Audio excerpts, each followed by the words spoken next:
मंगलाचरण में यह भाव प्रेषित किया है।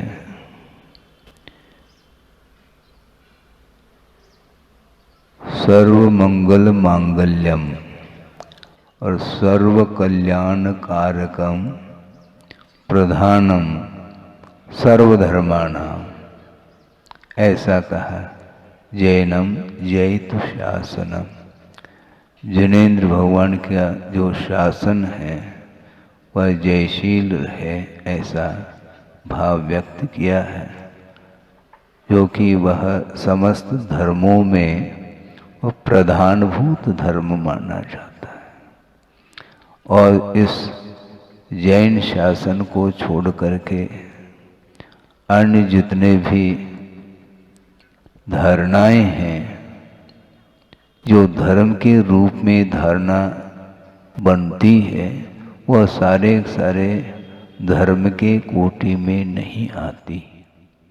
जो स्वरूप तक ले जाने वाला होता है उसका नाम धर्म माना जाता है, और स्वरूप से जो विमुख करने वाला जो धर्म होता है वह विपरीत धर्म माना जाता है, जो कि वह संसार परंपरा का वह संचालन करने वाला धर्म माना जाता है। इसलिए स्वरूप की वो दृष्टि बहुत कम लोगों की होती है, और स्वरूप की वो दृष्टि जाने के लिए स्वरूप का परिज्ञान होना भी अनिवार्य सिद्ध होता है।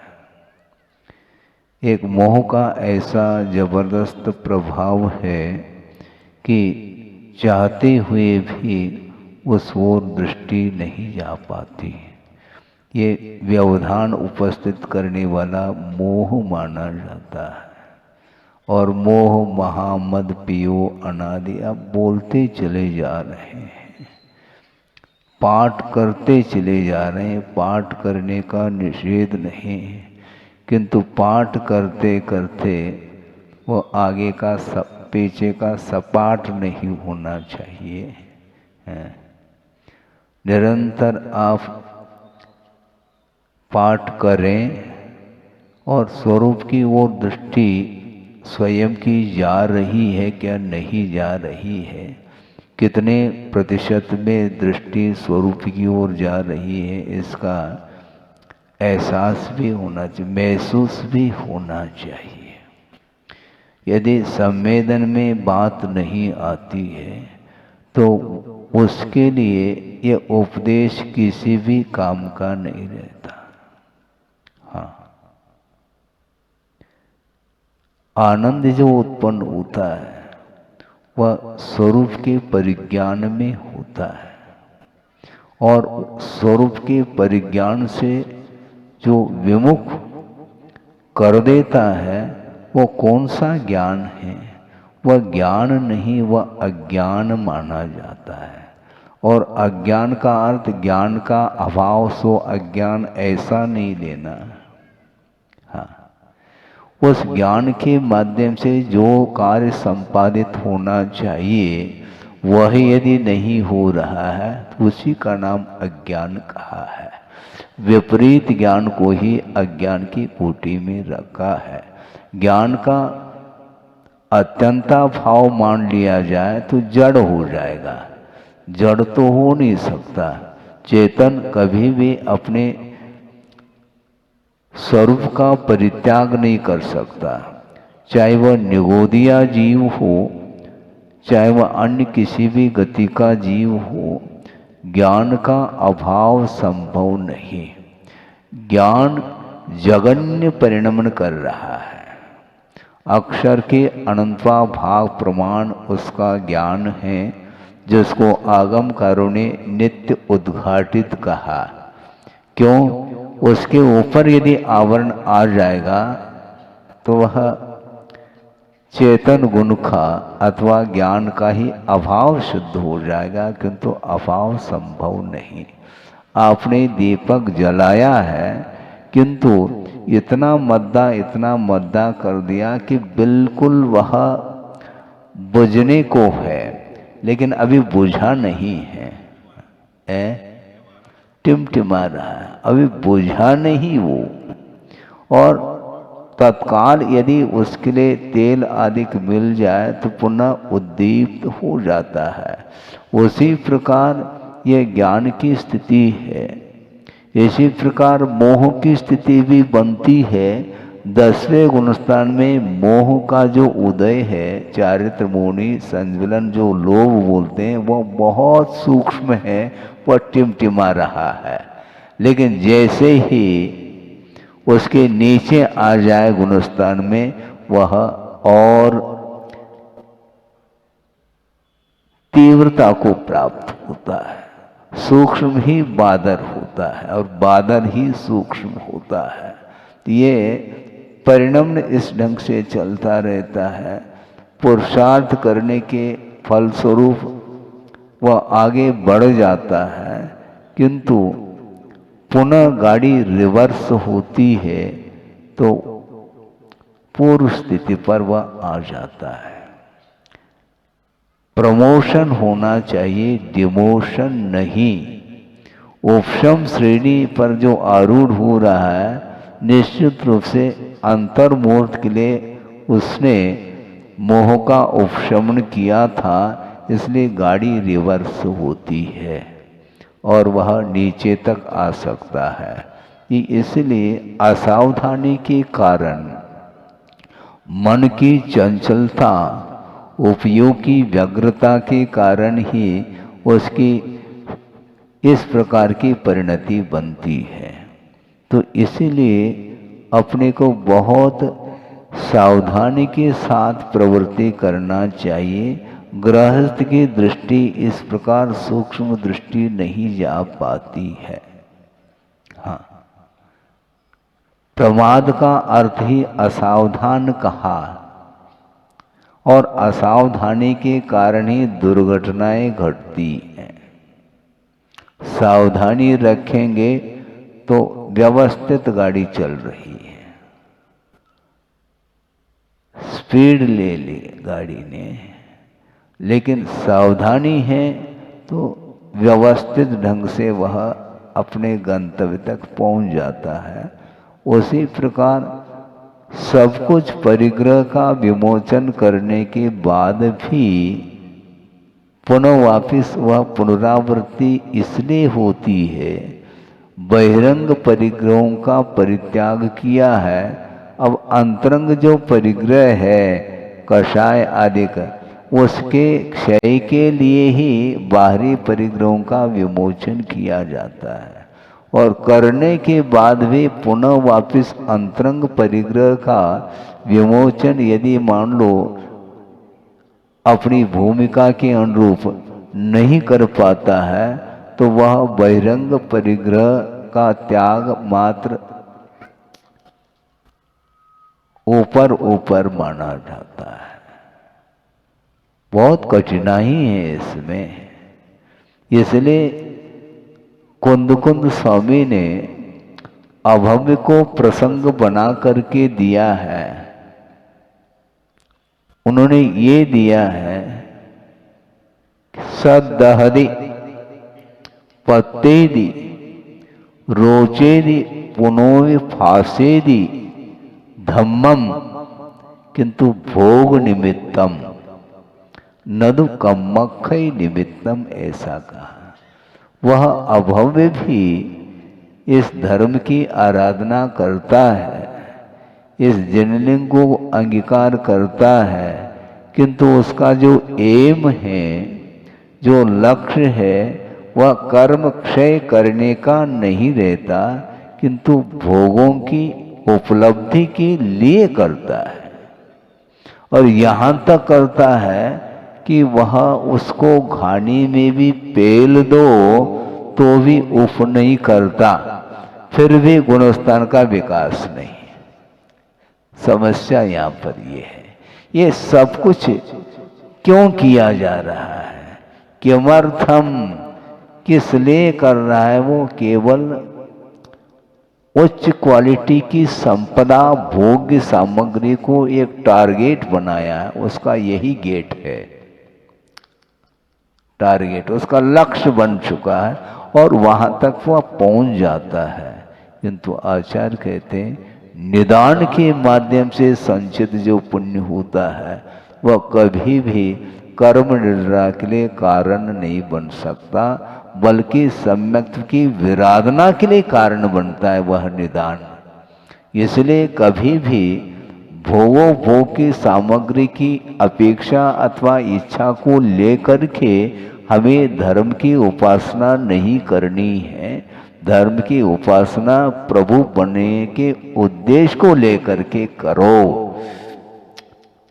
एक ही उद्देश्य है, उसमें कोई भी नाम है। नाम क्या है? नाम के लिए भी होता, हाँ होता है। प्रसिद्धि को प्राप्त करने के लिए भी होता है। तो गुरुदेव कहते हैं हमें प्रसिद्धि की आवश्यकता नहीं, सिद्धि की आवश्यकता है। हमें शुद्ध बनना है, प्रसिद्ध नहीं होना। सिद्ध बनोगे तो अपने आप प्रसिद्ध, तीन लोक में प्रसिद्ध हो जाओगे, तीन लोक के नाथ बन सकते हो। हैं? तीन लोक के नाथ बनना है क्या? नहीं है, बनो, लेकिन ऐसा नहीं बन सकता वो नाथ।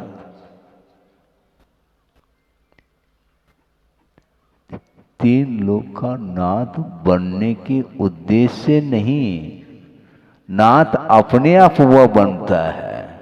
करने योग्य जो कार्य है, कर्म की निर्णय करने के उद्देश्य को लेकर के पाप के क्षय के लिए वह सारा सारा उद्यम कर लेता है। उसके माध्यम से ही वह लोक के अग्रभाग पर पहुंच जाता है। आप लोक के अग्रभाग पर कभी गए? गए हैं, निगोद बन करके, एकेंद्रीय बन करके। क्योंकि जो एकेंद्रीय है वनस्पति कायिक जो निगोद राशि, वो पूरे के पूरे लोक में व्याप्त है। जहां पर सिद्ध परमेष्टि विराजमान है उस स्थान में भी एकेंद्रीय जीव का आवास है, और उस स्थान पर वह अनंत दुख का अनुभव कर रहा है, और उसी स्थान पर सिद्ध परमेष्टि अनंत सुख का अनुभव कर रहे हैं। मामला क्या है? क्षेत्र वही है, किंतु क्षेत्र हो करके भी सबकी योग्यताएं भिन्न भिन्न हैं। हाँ, सोचो, विचार करो, दृष्टि गई है क्या? पढ़ो। हाँ, पूरे लोक में व्याप्त है। एक भी लोक का ऐसा प्रदेश नहीं जहां पर एकेंद्रीय जीवों का आवास न हो। शुद्ध परमेष्टि के गोद में निगोद है। समझो।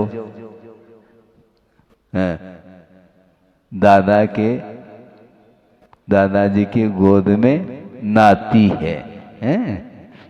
उसी प्रकार वहां पर सिद्ध परमेष्टि, अनंत सिद्ध परमेष्टि है। उतने स्थान में 2.5 द्वीप का जितना विस्तार है उतना ही विस्तार वहां पर है सिद्धालय का, और उतने ही स्थान में अनंत सिद्ध परमेष्टि विराजमान है, और उस स्थान में वह एकेंद्रीय जीव भी रह रहा है, जहां एक श्वास में 18 बार जन्म और मरण का अनुभव कर रहा है। क्षेत्र का क्या प्रभाव है उसके लिए? है कछु? बिल्कुल नहीं। भाव हो तो क्षेत्र का प्रभाव, भीतर यदि भाव हैं, धार्मिक भाव हैं, तो उस क्षेत्र का प्रभाव कहलाएगा, नहीं तो नहीं कहला सकता। आप कहीं भी रहो, लेकिन इसके उपरांत भी आचार्य कहते हैं ऐसे उपयुक्त स्थान में आप रहें जहां पर आपके परिणाम ऑटोमेटिक पवित्र हो सकते हैं। प्रभु के चरणों में कुछ क्षण के लिए आप बैठ करके पूजन अर्चन आदि करते हैं, उस समय आपके भावों में जो पवित्रता निर्मलता आती है, जो परिणाम उज्जवल होते हैं, क्या उस प्रकार का परिणाम दुकान में है? नहीं होते ना।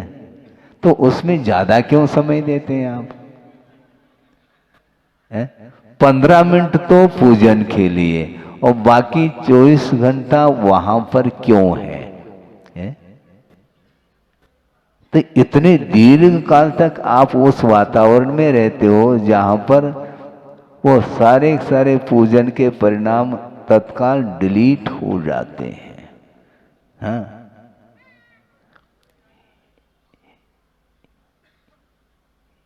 छटांग पर गुड़ है, 1 ग्राम समझ लो, हैं? और 10 किलो जो है ना उसे वर्ण को लेकर के मिट्टी है, चिकनी मिट्टी, उसमें 1 ग्राम यदि वह गुड़ मिला दिया जाए तो वह भी मिट्टी बनेगी। मिट्टी रूप वो गुड़ भी मिट्टी के रूप में ही उसका परिणमन होगा। ये आगम से शुद्ध है। इसी को बंदे देखो परिणामिकोच सूत्र के माध्यम से शुद्ध होता है। और मान लो एक गुड़ की भेली है, 10-20 किलो की, उसमें 1 ग्राम आधा ग्राम यदि मान लो मिट्टी भी है तो वो भी गुड़ रूप में परिणमन हो सकता है। तो इसीलिए गुड़ गोबर जो बनता है वो इसी ढंग से बनता है। वो ये जो उक्ति है, हमने सोचा गुड़ गोबर क्यों कहते हैं यहाँ के लोग बुंदेलखंड में, हमने सोचा, बहुत सोचा इसका। बिल्कुल इसमें ये तथ्य छिपा हुआ है। हाँ, वो गोबर क्यों हो रहा है? गोबर की मात्रा अधिक है और गुड़ की मात्रा बहुत अल्प है, न्यूनतम है, इसलिए वह गुड़ भी गोबर के रूप में परिणमन कर रहा है। इसलिए अनंत काल व्यतीत होने का तात्पर्य भी यही है, तो गोबर ही हुआ है। अब न हो इसका ख्याल हमें रखना है। अलर्ट हो जाइए आप। सब कुछ जो है बुद्धि का विषय बन सकता है अपनी योग्यता के अनुरूप। इसके उपरांत भी उन वस्तुओं से जिसका उपयोग प्रभावित नहीं है तो वह स्वस्थ अनुभव कर सकता है। स्वस्थता की परिभाषा गुरुदेव ने बहुत अच्छी दी थी। स्वस्थ का अर्थ क्या, मुझे बताओ? अपने आप में रहने का नाम स्वस्थ है। स्वास्थ्य ठीक नहीं, स्वस्थ नहीं, स्वस्मिन् स्थिति इति स्वास्थ्यम। अपने आप में रहने का नाम स्वास्थ्य है। आपका स्वास्थ्य ठीक है ऐसा पूछते हैं, आपका स्वास्थ्य ठीक है? ये लौकिक पद्धति है, इन्हें आप ठीक हो। हाँ, शारीरिक जो है ना पीड़ा नहीं है, रोग आदिक नहीं है, इसलिए उसका नाम स्वास्थ्य। यह एक लौकिक पद्धति से कहने में आ रहा है, किंतु वस्तुतः स्वस्मिन् स्थिति, अपने आप में रहने का नाम स्वास्थ्य है। बहुत सारे पदार्थ विभिन्न विभिन्न धर्म को लेकर के, गुणधर्मों को लेकर के उपस्थित हैं।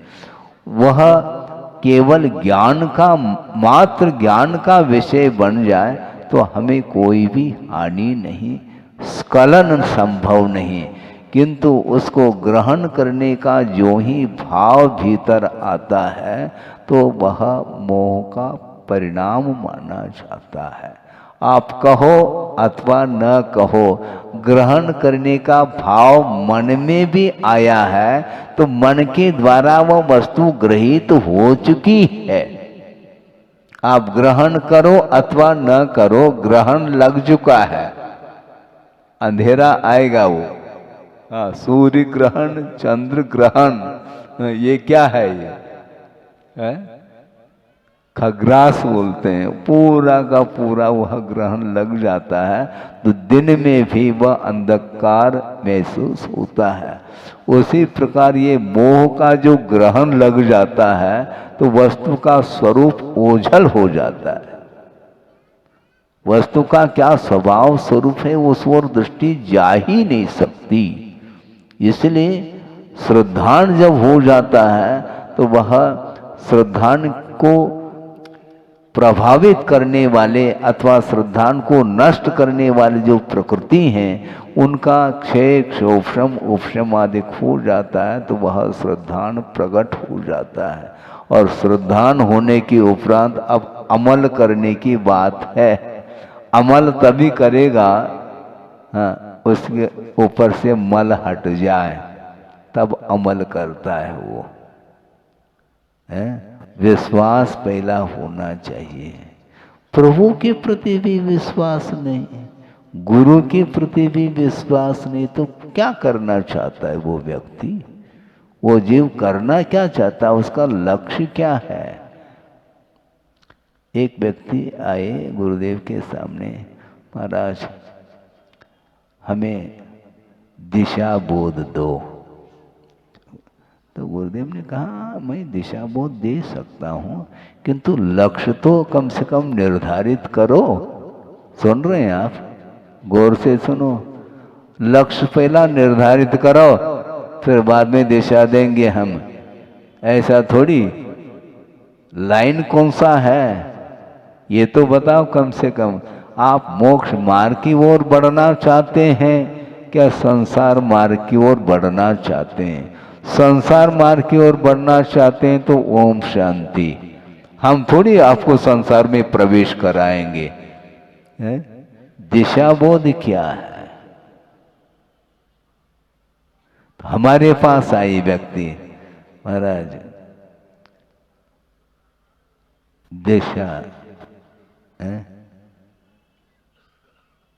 मार्गदर्शन। तो हमने उनको कहा ये सीधा जाकर के इधर मुड़ जाना, वहाँ पर आचार्य महाराज विराजमान हैं, मैं आपको मार्ग बता रहा हूँ, दर्शन वो देंगे। बिल्कुल, इसमें क्या दिक्कत है? हाँ, दर्शन उनसे मिलेगा, आपको प्रकाश उनसे मिलेगा। मैं मार्ग बता रहा हूँ, कम थोड़ी। हम भी बहुत पुरुषार्थ कर रहे हैं, बल्कि सही स्थान पर आपको पहुंचा रहे हैं हम। डॉक्टर जो होता है ना, रेफर आगे पहुंचा देता, भैया यहाँ पर यह केस संभव नहीं है, बॉम्बे के लिए बोल देता है वो। तो उसी प्रकार हम भी यही करते थे। कोई भी आते थे या उधर वर्ल्ड फेमस बैठे हैं डॉक्टर, हाँ, उनके पास पहुंचो तो सब कुछ मिलेगा। हाँ, और किसी डॉक्टर के पास जाने की आवश्यकता इसलिए नहीं पड़ेगी क्योंकि मैं भी पेशेंट हूं और एक पेशेंट दूसरे पेशेंट का इलाज नहीं कर सकता। क्या एक रोगी दूसरे रोगी का ट्रीटमेंट हो सकता है? नहीं हो सकता। उनके पास भेज देते। तो उसी प्रकार हम ये कहना चाहते हैं कि वस्तुतः दृष्टि किधर है? श्रद्धान होने के बाद, श्रद्धान का नाम प्रकाश है, वह प्रकाश मिल जाता है, अंधकार दूर हो जाता है तो रास्ता प्रशस्त दिखाई देता है। तो सबके पास जब सम्यक दर्शन है एक विवक्षा से, तो आपको प्रकाश मिल चुका है, चलना बाकी है। अंधेरे में हम चल नहीं पाएंगे तो प्रकाश मिलना चाहिए महाराज। तो देवगुरु शास्त्र के चरणों में आप पहुंचे हैं, इसके बाद भी यदि आपको प्रकाश नहीं मिलेगा तो प्रकाश अन्यत्र कहां से मिल सकता है? आपको संभव नहीं है। टॉर्च का प्रयोग करते हैं आप, करते हैं? किस ओर करते हैं? अपनी ओर। मतलब आप अंधेरे में रहना पसंद करते हैं। दूसरे पदार्थ के ऊपर तो आप टॉर्च का प्रयोग कर रहे हो, अपने ऊपर टॉर्च का प्रयोग करो ना। ऐसा ही प्रसंग बना था कुंडलपुर में कि शीतकाल चल रहा था, शीतावकाश, और वहां पर अपराह्न वेला में आचार्य भक्ति संपन्न हो गई और छोटे दिन थे, इसलिए गुरुदेव देव वंदना करके और यथास्थान सामायिक के लिए पहुंच गए और श्रावकों ने सोचा काफी ठंडी लहर चल रही है, वर्धमान सागर सामने है, सरोवर, तो इसलिए थोड़ा सा दरवाजा बंद कर दें तो अच्छा है आचार्य के लिए, सामायिक के अपेक्षा से, और बंद करके वो निकल गए। इस बीच में ही एक बाहर के सज्जन आए दर्शन हेतु, उन्होंने सोचा अभी दर्शन कर सकते हैं, समय है, और भीतर आचार्य महाराज आवर्त कर रहे थे और बैठने वाले थे, उतने में ही बाहर के वो सज्जन किवाड़ खोल दिए। खोल करके देखा तो भीतर अंधकार था। अब उन्होंने सोचा हमने किवाड़ तो खोल दिए, अब दर्शन बिना किए जाऊं ये ठीक नहीं, और उसने किया क्या, टॉर्च जो है प्रयोग किया, लेकिन इतने जल्दी में टॉर्च का प्रयोग किया कि उसका मुख स्वयं की ओर था, और टॉर्च जैसे ही चालू किया तो स्वयं की शरीर, उसका शरीर ही प्रकाशित हुआ, तो गुरुदेव हंस रहे थे। उन्होंने सोचा ये बहुत अच्छा उदाहरण हमारे लिए मिला कि संसारी प्राणी हमेशा पर की ओर, पर को ही प्रकाशित करता है। भूल करके भी टॉर्च का प्रयोग यदि अपने लिए हो जाए तो बहुत अच्छा होगा, उनके लिए उदाहरण बन गया। सोचो विचार को, साधनों का प्रयोग पर के लिए नहीं अपने लिए करो। ये ज्ञान जो है ये स्वपरक प्रकाशी कहा है, इसके माध्यम से पर पदार्थ का स्वरूप क्या है उसका भी परिज्ञान होता है, और अपने आत्म तत्व का क्या स्वरूप है, क्या स्वभाव है, इसकी पूरी की पूरी जानकारी ज्ञान के माध्यम से मिल सकती है। लेकिन संसारी प्राणी पुरुषार्थ कर लेता है, ज्ञान को हासिल करता है, किंतु उसका प्रयोग दूसरे के लिए कर रहा है। दूसरे के लिए करने के लिए निषेध नहीं किया, किंतु स्वयं कम से कम जो ना अपने आत्म तत्व को तो कम से कम प्रकाशित करो। ऐसा न हो कि दिया तले अंधेरा रह जाए। होता ऐसा ही है, दिया तले अंधेरा रहता है कि नहीं, वो दिए के माध्यम से सारा सारा इर्द गिर्द पूरा परिसर प्रकाशित हो रहा है, सारे सारे वस्तु प्रकाशमान हो रहे हैं। इसके उपरांत भी उसके तले अंधेरा रहता है।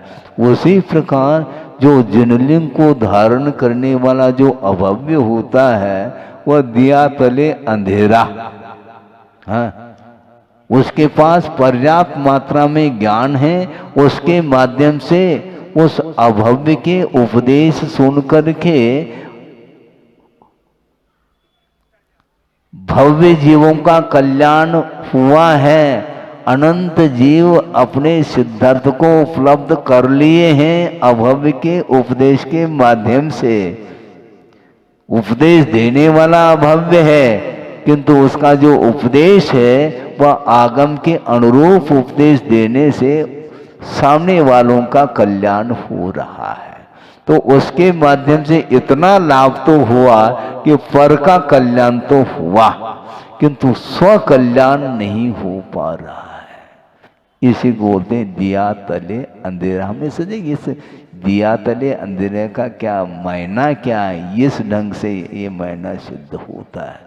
तो फिर क्या करें महाराज, कौन सा दीपक जिसमें दिया तले अंधेरा न हो, ऐसा कोई दीपक है? हाँ है, रत्न दीपक। रत्न दीपक जो है ना, उसके तल में भी वह प्रकाश रहेगा, इसी का नाम रत्न दीपक है। इसलिए सम्यक दर्शन प्राप्त होने के बाद फिर वह रत्न दीपक माना जाता है। इसके बाद भी असंयम की भूमिका से ऊपर यदि नहीं उठता है तो कभी भी वह सम्यक दर्शन रूपी दीपक बुझ सकता है, क्षायिक नहीं होने के कारण। इसलिए बहुत रिस्क है।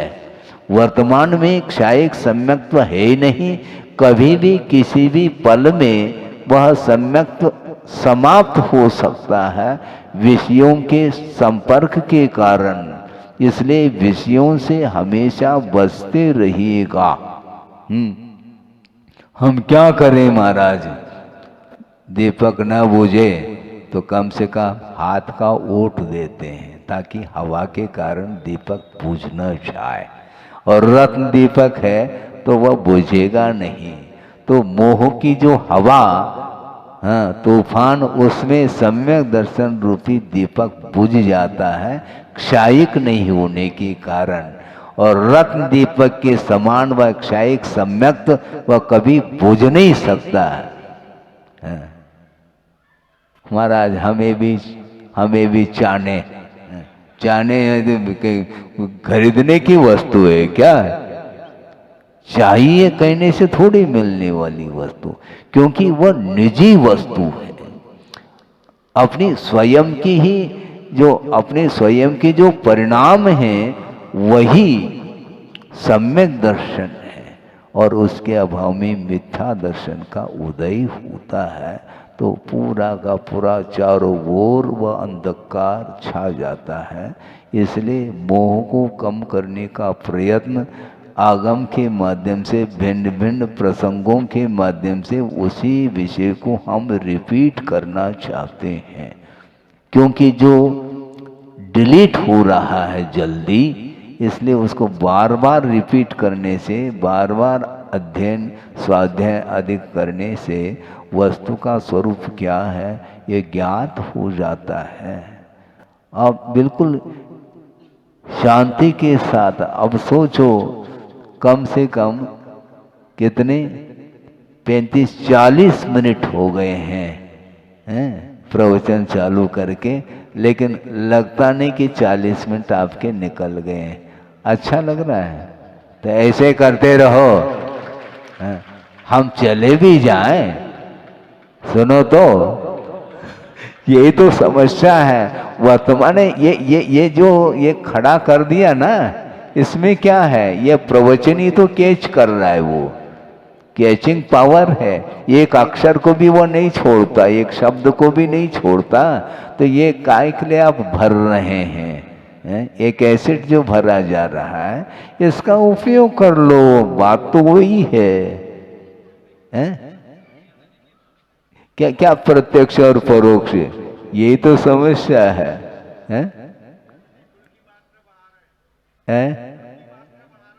अच्छा, वो लेकिन उसकी रक्षा भी तो करो गुड़ की। इर्द गिर्द यदि मिट्टी है तो बस गुड़ गोबर हो जाए, वो पक्की बात है। ये अच्छा उदाहरण मिल गया आपके पुण्य के उदय से। बिल्कुल ठीक है। इसलिए आपके पुण्य के उदय से कह रहा हूं, क्योंकि निमित्त के माध्यम से ही विचार आते रहते हैं। क्योंकि आप लोगों के निमित्त से तो उपदेश दिया जा रहा है, आप नहीं हैं तो हम कोई न कोई टॉपिक ले करके हम चिंतन मनन करते ही रहते हैं, अपना स्वाध्याय तो होता ही रहता है। ये आकर्षण छूटता नहीं और तृप्ति है नहीं। इसके बाद भी तृप्ति मिल जाए इसके कारण ही, इस आशा के कारण ही उसमें वह उलझा हुआ है संसार। इसलिए हमें उलझना नहीं। और गुरुदेव ने ये कहा था, कभी उलझना नहीं, किसी से उलझना नहीं तो सुलझना बहुत कठिन हो जाएगा।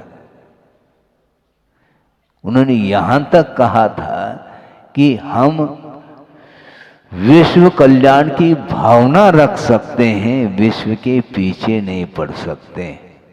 सुना?